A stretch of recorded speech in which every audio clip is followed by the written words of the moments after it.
Hello and welcome. I am Miss Ivy Jane and this episode's topic is all about the 4A's and 5A's teaching model.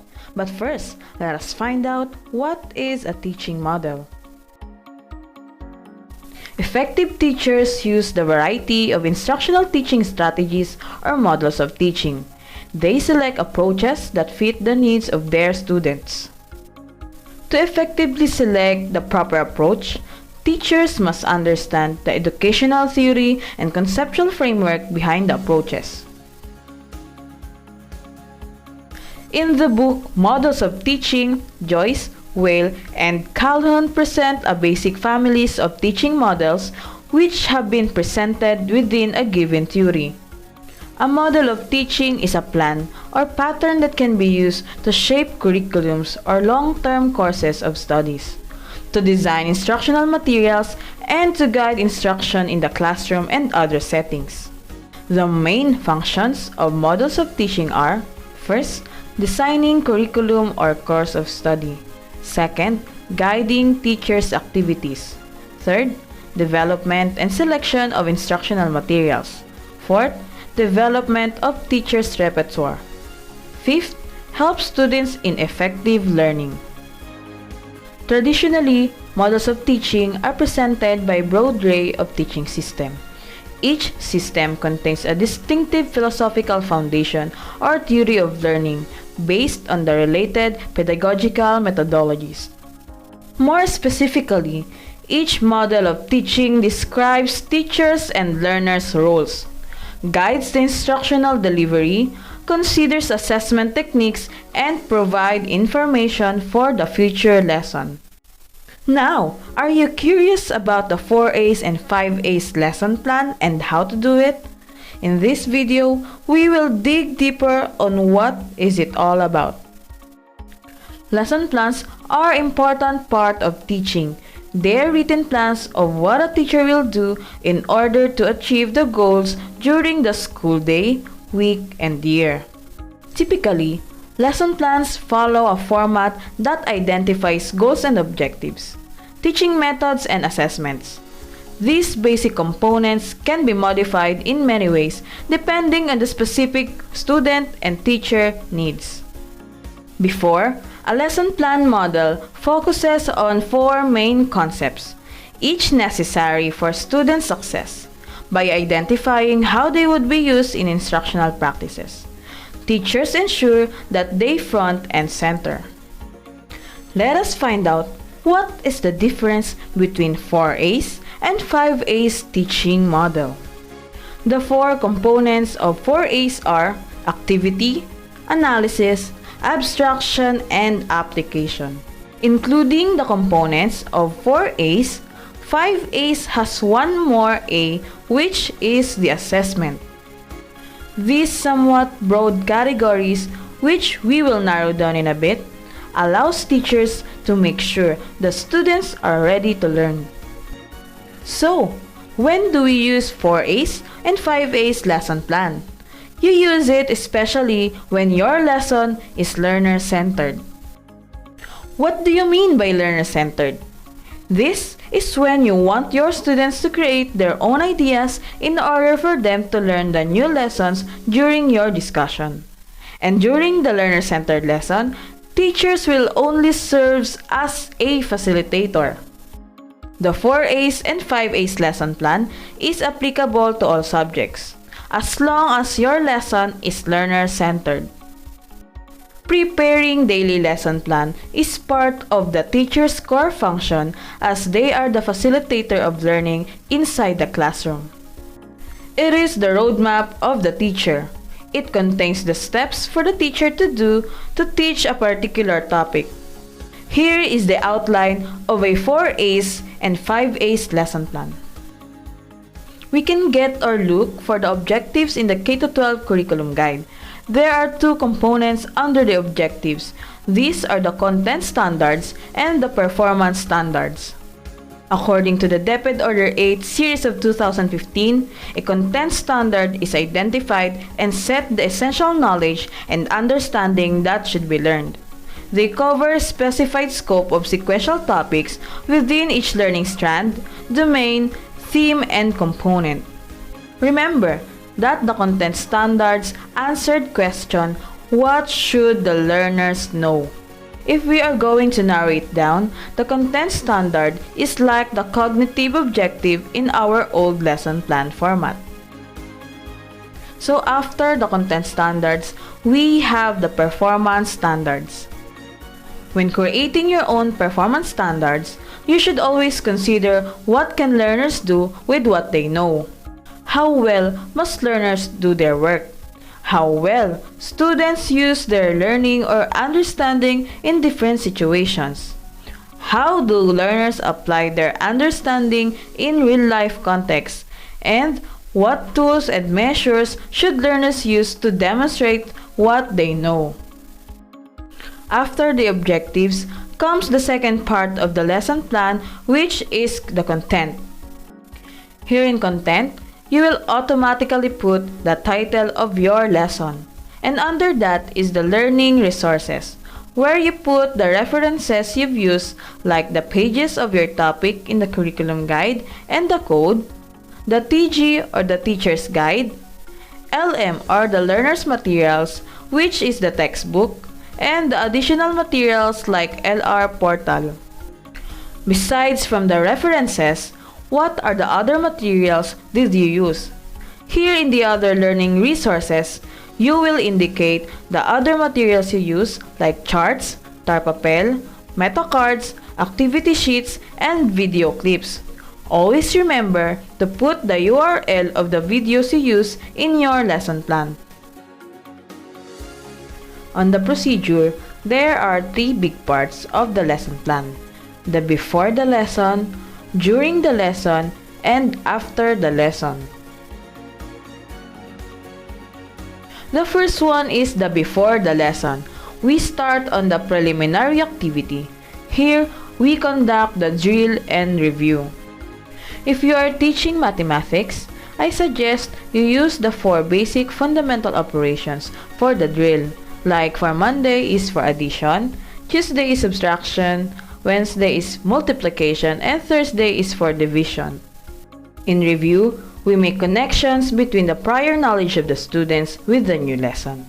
We also correct misconceptions of the students in this part of the lesson.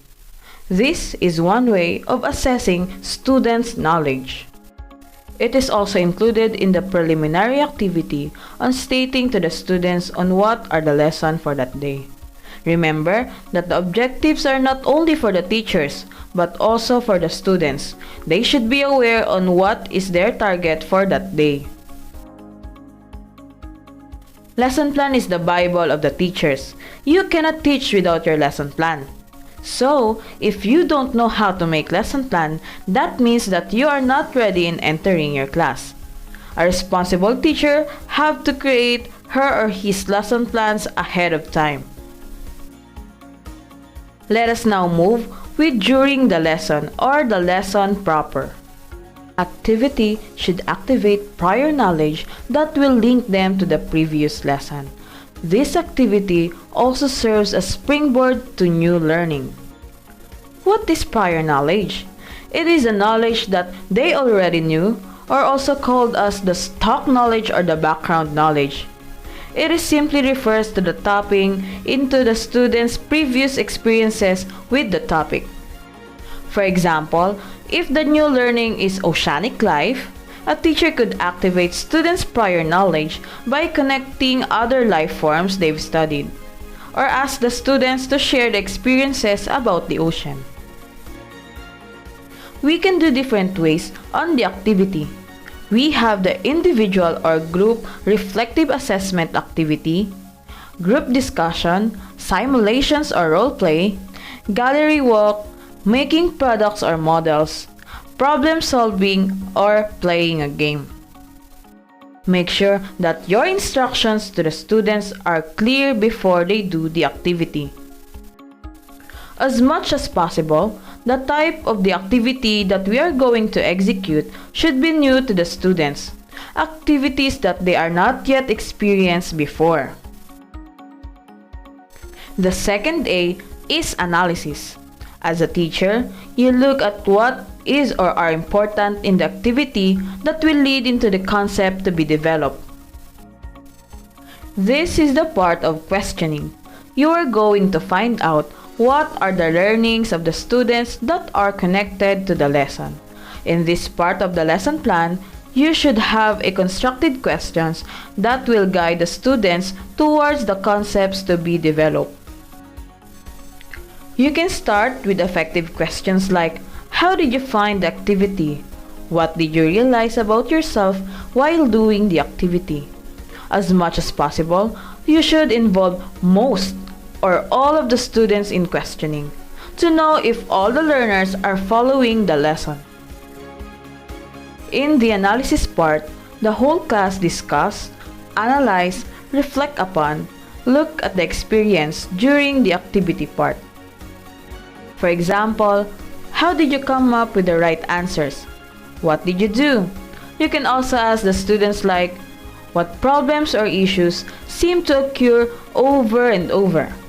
What similar experiences have you had? Find general trends or common truths in the experience. What did you learn about yourself through this activity? Why is life skill important in your daily life? How does what you learned relate to the other parts of your life? This time, let us discuss the abstraction. This is the part of the lesson plan where you, as a teacher, will give inputs to the students. This is when you concretize what the students have learned during the activity. This is also where you have to correct the misconceptions during the activity part. Make sure that your discussion is anchored on what the learners have able to discover or missed during the activity. In other words, this is the lecture part. As you discuss, the students realize their mistakes during the activity. You may use the outputs of the students on the activity part as the springboard in your discussion. The input that you are going to give to the students may come from the books or on what you have learned on the previous years. This is the point where the ideas that they are exposed to from the activity will be transformed into an abstract idea. What you want them to learn will be instilled in their mind. Now we are here on the application. This is when the students will use what they have learned during the activity and the abstraction part. For example, what have you learned and how you can apply it in the future? Or when you can use the knowledge you have learned today. With the 4 A's, the end part is the application, while in the 5 A's, the end point is the assessment. The form of assessment you're probably most familiar with is the grade you've earned in a paper or test or the final grade in class when after the semester is over. However, that's not the only form of assessment. According to the learner-centered assessment on college campuses, shifting the focus from teaching to learning by Yuba and Fried 2000, assessment is the process of gathering and discussing information from multiple and diverse sources in order to develop a deep understanding of what students know, understand, and can do with their knowledge as a result of their educational experiences. The process culminates when assessment results are used to improve subsequent learning. Assessing Academic Programs in Higher Education by Allen 2004 states that assessment involves the use of empirical data on students' learning to refine programs and improve students' learning. Assessment is integral to the teaching-learning process, facilitating students' learning and improving instruction, and can take a variety of forms. Classroom assessment is generally divided into 3 types: assessment for learning, assessment of learning, and assessment as learning. Effective assessment is a continuous process. It's not simply something that's done at the conclusion of a unit of study or at the end of a lesson. An assessment is a test for understanding. This is how you can tell if learning is happening. Any feedback that allows you to see the extent of your learning is a form of assessment. A great teacher knows how to use assessment to determine whether the students are making the right connections as the lesson is progressing. And a great teacher will also use the information from her assessments to make immediate changes to the lessons so that his or her students gain a complete understanding of the objectives. All of this is included in the lesson plan. There is no limit to the number of assessments to be included in a lesson. Use as many as needed to make sure your students are learning as they should. We are now here on the after the lesson part. Before you end your lesson, you can give or show a quotation or anecdote that is connected to the lesson you have discussed. And always monitor your time so that the next teacher or the next class will be not affected.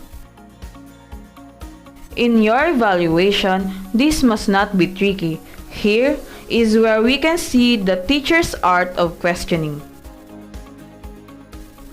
Evaluation in education has a great importance in teaching learning process, following the common purpose of evaluation. Evaluation includes all types and examinations. It helps in preparing instructional objectives and assessing the learner's needs. Also, providing feedbacks to the students and preparing program materials. It helps in the curriculum development and reporting pupils' progress to the parents. Evaluation provides data that are very much useful in guidance and counseling. The main aim of teaching learning process is to enable the pupils to achieve intended learning outcomes. In this process of learning, objectives are fixed then. After the instruction learning progress is periodically evaluated by tests and other evaluation devices. After the evaluation part comes the assignment. Take note that not all the time the assignment is the final part of the lesson plan. It could also be enhancement or remediation. In remarks, you'll have to write in the lesson plan if you need to discuss again the lesson to the next day and the reason why. You can also write proceed to the next lesson. You can write here if the class is suspended due to different reasons. You have to do reflections on what happened on your class. You can do it in evening before you go to bed. This is one way of reflective teaching. You'll go back on what good things happen in your discussion and the things that needs improvement. The comments from your school head will help you if he observes your class. How does the 4A's and 5A's teaching model reflect in the K-12 curriculum? For years, teachers have been designing persuasive writing lessons for their students. Article 4, Section 2 of the Code of Ethics for Professional Teachers adopted in 1997 through Board Resolution Number 435 by the Board of Professional Teachers, every teacher shall uphold the highest standard of quality education, shall make the best preparation for the career of teaching, and shall be at his best at all times in the practice of his profession. This policy ultimately aims to assist teachers in not only effectively managing instruction, but also managing the performance of one of their core functions, which is to facilitate learning inside their classroom. A well-prepared and well-planned lessons are fundamental to ensuring the delivery of quality teaching and learning in schools. This stepwise order provides the guidelines in the preparation of daily lessons through the DLP and DLL by teachers from K-12. This was also developed in collaboration with teachers and school heads to ensure that those affected by the policy would be consulted. Who are required to prepare a DLL or DLP? Teachers with at least 1 year of teaching experience, including teachers with private school and higher education institutions teaching experience, shall not be required to make a DLP or daily lesson plan. Teachers who have been in service for at least 1 year, handling learning areas with available LMs and TGs provided by the department shall not be required to prepare a DLP. Instead, they shall be required to fill out a weekly daily lesson log or the DLL. Teachers are allowed to work together in preparing DLPs and DLLs. Seasoned or veteran teachers shall also mentor new or novice teachers in the preparation of DLPs and DLLs. Here are some articles that you may read. Analytical thinking skills through the 4A learning models on science education. This is from the International Journal of Scientific and Research Publications from Surabaya State University in Indonesia. We also have crafting the literary experience, examining comprehension strategies, teaching models, and critical approaches in lesson planning on relationship-themed poetry. This is by Richard Mendoza Bañez, College of Teacher Education, Batangas State University. That's all for today's episode. Thank you for watching. Goodbye!